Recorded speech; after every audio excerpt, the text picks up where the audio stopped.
First of all, who are the saints? The saints are the church triumphant, those that we call the church. Those that we call the church. We have the church militant. Who are they? No, Niger Delta militants. You. The church militant is the church that is still fighting here, that is still struggling here, that is engaged in battle here, battle with evil. We are the church militant. We call those who have gone before us and who are seeing the face of God because they lived holy life. We call them what? The church triumphant. Now, they are the ones who have gone through suffering and pain, persecution and martyrdom, and have come up how? Victorious. They are what is called the sanctified brethren, the brethren that have been made holy. They are the blessed who have overcome sin and death and are now alive forever in the face of God. They are the ones who have survived the great persecution, who have endured indescribable suffering for the sake of the gospel. They are the ones who have persevered to the end. St. Paul says that no one begins to rejoice when he is in the middle of a race until he ends the race. They are the ones who have ended the race victorious. They are the ones whose names are written according to Revelations 20:12 in the book of life. They are the great multitude from every tribe and language and people and nation, as also we read in Revelation 7:9. They are those who have washed their robes clean in the blood of the Lamb. They are those who dared to live the life of a Christian. Take note of that. We plenty for church. As we plenty for church, so not everyone dares to live the Christian life. There was a poem I read here, one of my poems I read here some time ago, and I said that this Christian mysticism, the school of Christian mysticism, only a few people dare to apply for it.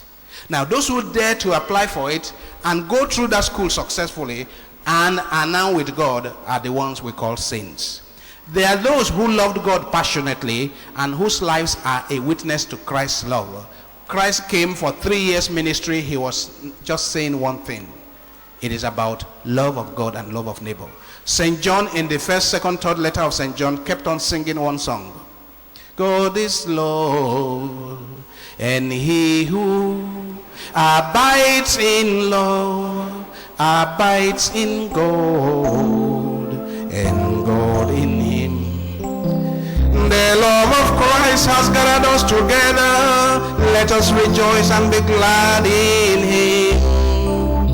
God is love, and he who abides in love abides in God, and God in. They are those who, number one, who accomplished deeds of heroism. 2, who achieved greatness of heart. 3, who had nobility of spirit. 4, who lived by the norms of the Beatitude. 5, who attained the best. I lived in the US 20 years ago, 21 years ago, and I'm familiar with the promotional advert for people to join the Marines in the US. Prof, if you remember. It says, be the best you can be, join the Marines. How many of you remember that? Be the best you can be, join the Marines. And I say, be the best you are meant to be a saint. Can we say that together? Now turn to your neighbor and say it loud and clear to your neighbor. Father Chris, be the best you are meant to be a saint. You, Willie, be the best you are meant to be a saint. Tell your neighbors loud and clear.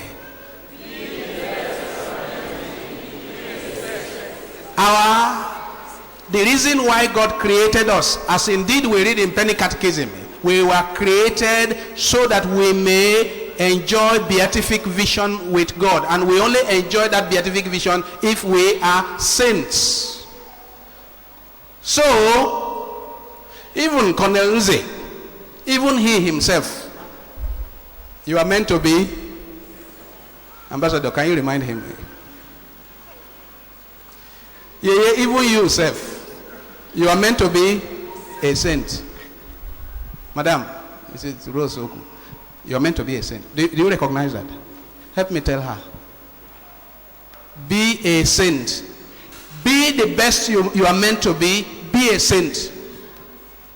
This is the challenge that we have with the Feast of All Saints today. The ones we celebrate are the ones who achieved it to become the best they were meant to be. Now, the saints are models of radical Christian discipleship. You know what radical means? Radice, from the root. Radical means that you are not hanging your Christianity in the branch, like something hanging in the branch of a tree, but that your Christianity is coming from the root of your life. Do you understand that?